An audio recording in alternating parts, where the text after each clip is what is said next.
Are we ready for the wonderful world of proration?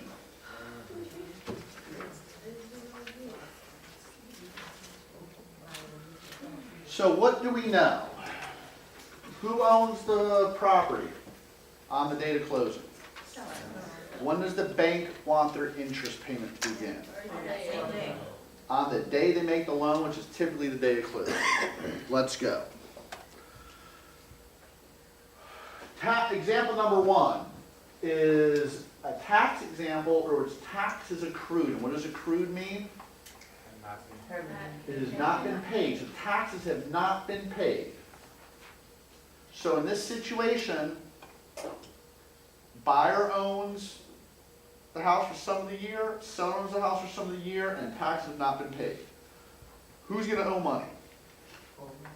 Both. So there's going to be that double debit. Debit seller, debit buyer. So let's talk a little bit about this. Let me get a couple more colors.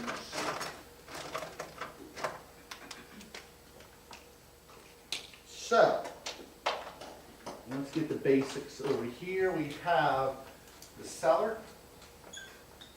We have the buyer. How much are the total taxes?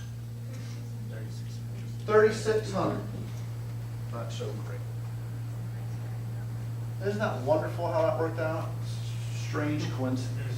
And how it's not, I don't know, 3,650? There's a post licensing fee.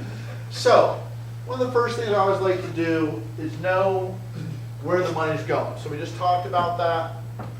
We're going to be debiting both groups.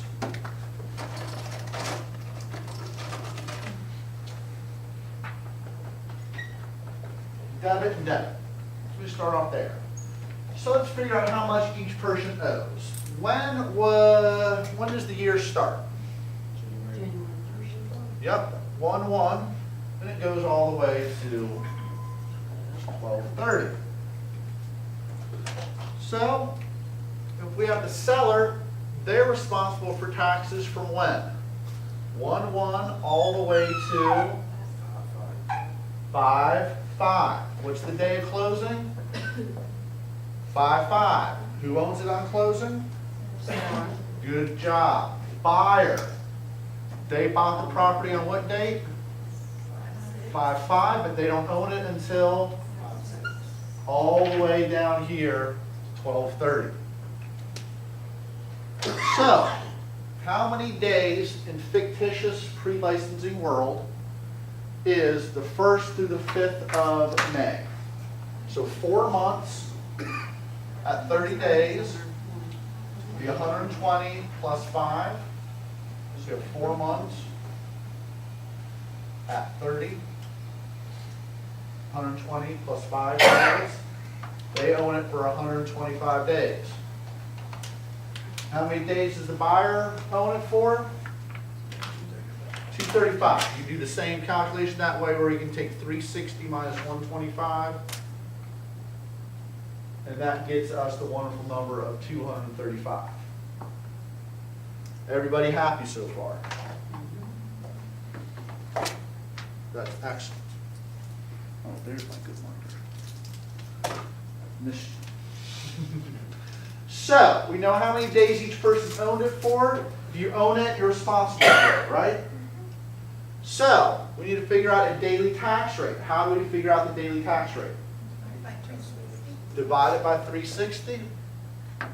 Easy math. The tax rate is how much? $10 per day. So we come down here, $125 at $10 per day.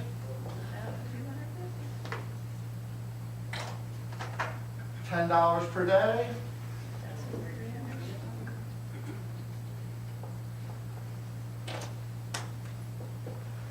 So we debit $23.50, debit $12.50, double check ourselves, $12.50 plus $23.50 does equal $3,600.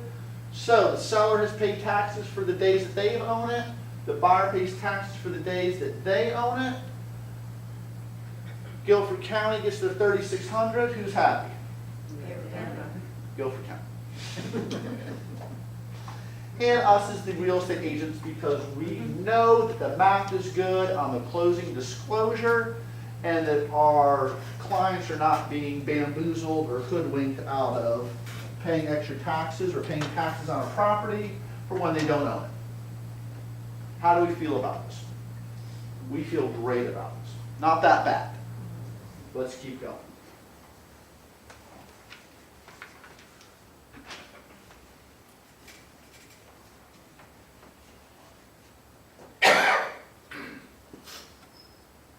Prepaid. Who prepaid it? Seller. You got it. Taxes have been paid by the seller. So put yourself in the seller's shoes. You have paid for 360 days of taxes. Are you going to own that property for all 360 days of the year? No. So what are you expecting back? You just paid for all this money. You were expecting some money back. So what are you expecting? A credit. And that money is going to come from the buyer who we're going to debit. Fantastic. So let's do our handy dandy little chart again. 1-1 all the way to 1230. Our seller owns the property from the 1st all the way until 10/5. Our buyer owns the property from 10/6 all the way to 12/30. We're good. Same math as before with total tax of being $3,600. I didn't erase it. I can redo that. But we're good. $10 a day taxes. So let's calculate how many days. So we have in this example 9 days or 9 months at 30, which is going to be 270 days plus 5.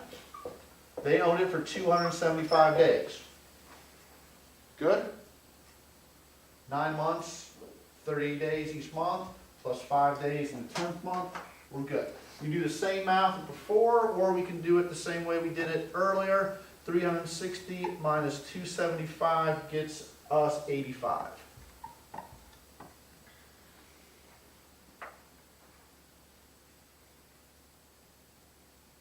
Good? Same thing before. Multiply that by 10. The amount of tax that the seller is responsible for is $2,750. Buyer, $850. So we've got these numbers. What do we do with it? The seller's already paid $3,600. The buyer has paid nothing. How much are we debiting the buyer? $850. Because they paid 0, but should be owing $850. Seller gets credited that same amount. Because they paid $3,600, they should only owe $2,750. $3,600 minus $2,750, $850. So this is the prepaid tax example. How are we feeling?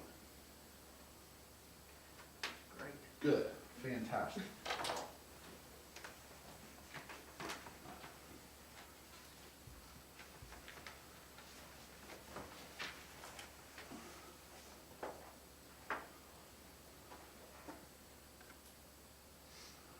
Rent. Rent was paid on the 1st of the month to the seller. Why? Every renter always pays their rent on time to me? None. This happens to be in this example. Talk a lot more about that next week on Wednesday or Thursday. So rent was paid on the 1st of the month to the seller. Whenever we have this situation, the seller has collected rent for the entire month of October. Did they own that property for the entire month of October? No. Are they entitled to all the rent that they already have? So you bought a house, you're the buyer, the seller has rent for a portion of time that you owned it. So the renter has paid that rent from 10/1 all the way to 10/30. So we know that the seller has to give something up, right? So we're going to credit the buyer. And what are we going to do to the seller? Because right now, the seller has too much money. So the seller owned it from 10/1 through 10/5, which math is a little easier now than 5 days. Then we have 10/6 all the way to 10/30, again, 25 days. Good so far? Awesome. Sit. We don't have $3,600 worth of rent. We have $900 of rent. We still need to calculate a daily rental rate. So how many days are in October? 30. 900 divided by 30 is 30. $30 per day. So, a couple different ways we can calculate this. We could say, okay, 5 days at $30 per day, that's $150. That's how much rent the seller is entitled to. And over here, the buyer is entitled to $750. 25 days at $30 per day, $750. So we know that the buyer is going to get credited. The buyer should have $750 from October rent. How much should they have? 0. So we have to fix that. So we're crediting them the $750 to make them whole, and then we debit the seller that same $750 to balance it all out.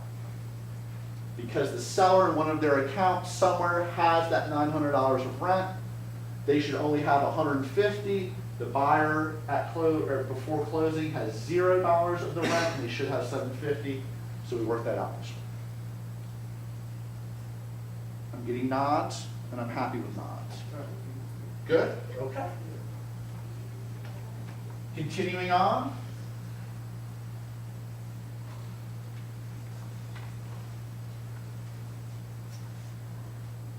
Let's do some HOA dues. What are HOA dues? Homeowners Association. HOA dues are paid on the first for the month of the seller. So again, by the seller. HOA dues are $90. Divide that by how many days are in October? 30. That's $3 per day. So the seller has paid that entire $90 for the entire month. The seller own it for the entire month. So if you paid for something for an entire month, you're going to be wanting something back. So what is the seller to be expected to get? A credit. And again, the buyer owned the property for some amount of time in October, but has paid nothing of the HOA that they were responsible for. So we're going to debit them. That's great. Go back to our handy dandy chart, line graph, whatever you want to call it. When was closing? 10/5. I'm noticing a pattern here.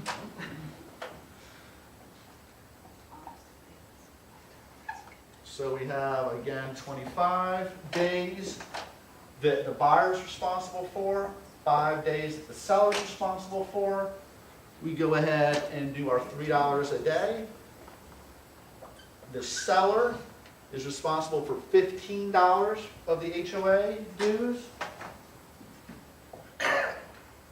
And the buyer is responsible for $75 of that. So the seller has paid all of it. The buyer has paid none of it. So the buyer should have paid $75, so we debit $75. And to balance it out, seller paid $90, they only should have paid $15. We are crediting them the difference of $75. Still good. Still happy? Good.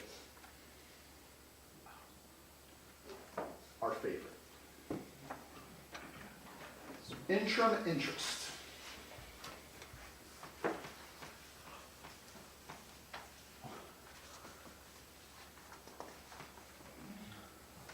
So we're going to forget about buyers and sellers and all that stuff because interim interest only involves who? The buyer and the bank. When does the bank want interest? The bank interest when the money is sent. When is the money sent? On closing. Great. We've got that up there at the top. Makes perfect sense. Let's talk a little bit about how banks charge interest. So, we are closing on 10/5. Draw our little line, 10/5 all the way to 10/30.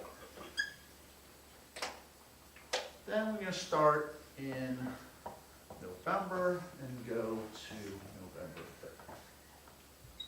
3rd. If we close on 10/5, the first payment is going to be due when? Payment 1.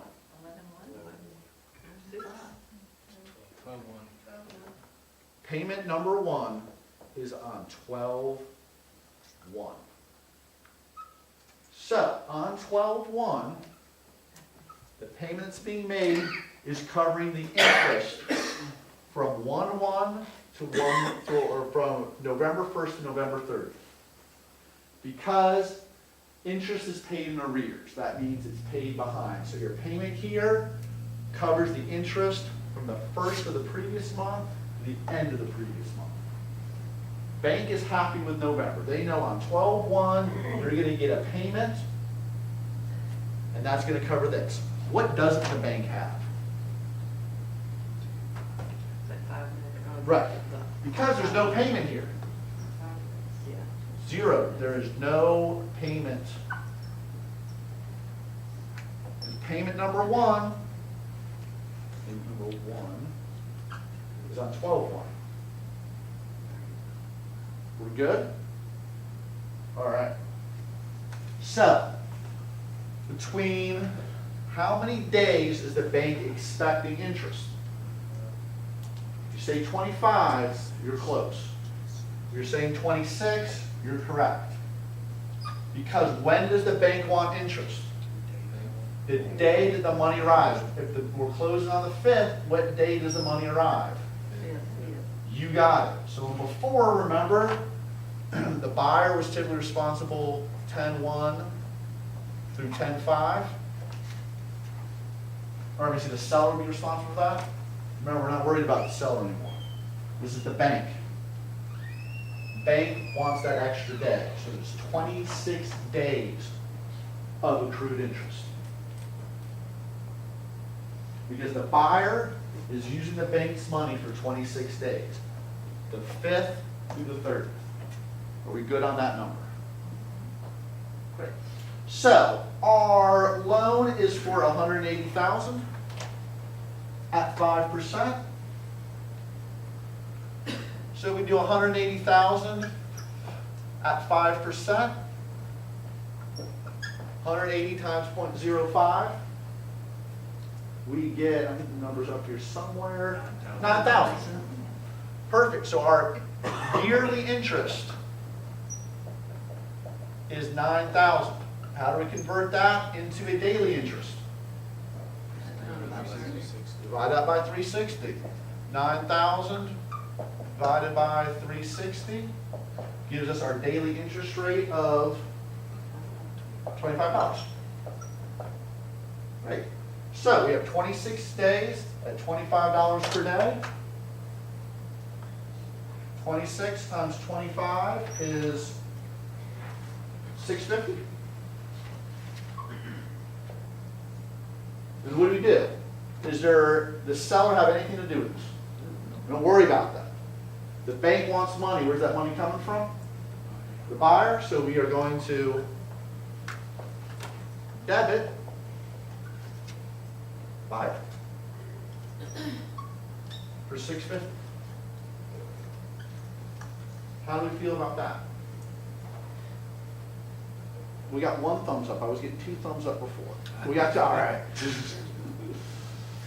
Anybody have any questions on interim interest? Does anybody want to see another example of any of the ones that we did before? Don't worry, we were going to do a lot more this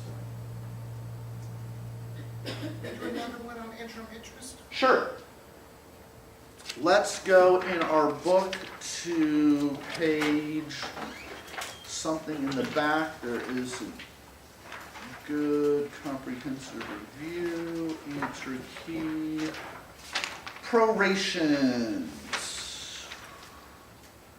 I want interim interest. I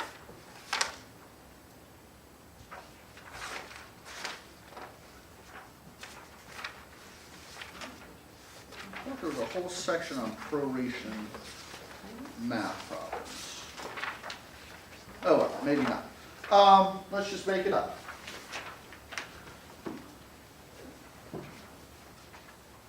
When's closing? November 25th.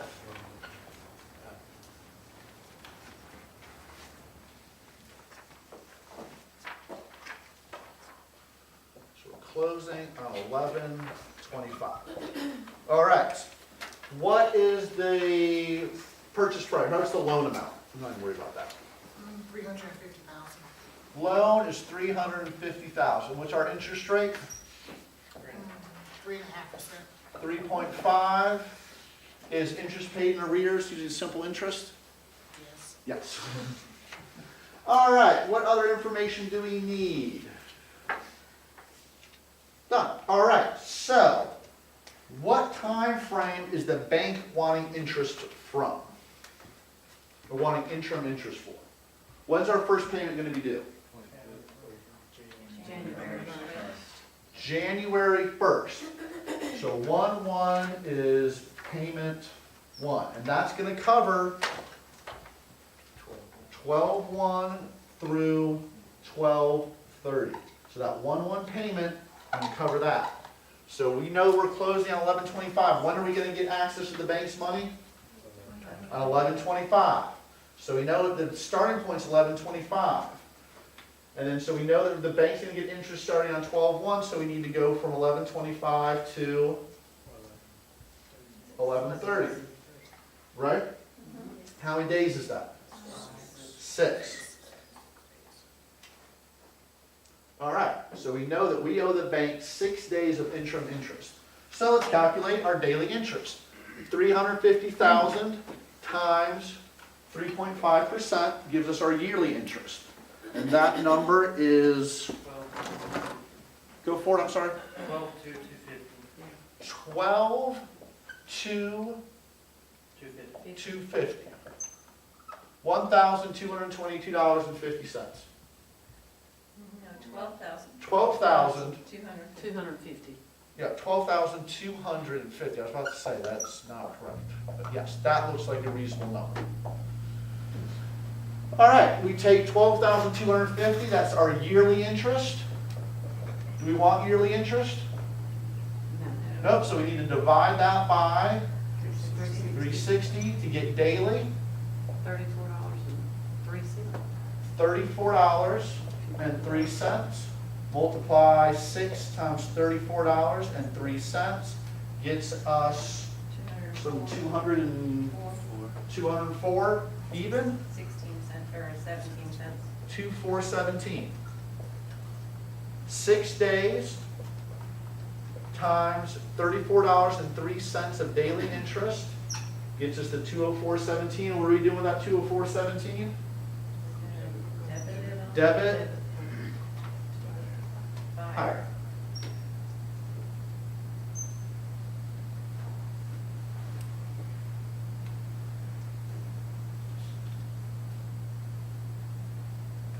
Yeah, that looks right. Thank you for the calculations. All right. That's great. So, let's have some more fun. These are 6 proration ones, they cover a couple examples. I threw a buyer loan assumption on there, just to get you thinking. And there is a number 6. If you're doing any math on number 6, you're doing it wrong. Okay. Or maybe a better answer would be, if you even write a number in the answer to number 6, it's probably not right. You guys can work on these individually, work on them in small groups, however you guys would like to do it. And then we will come back and we will do them all together as a group up on the board. And we'll have a lot of fun.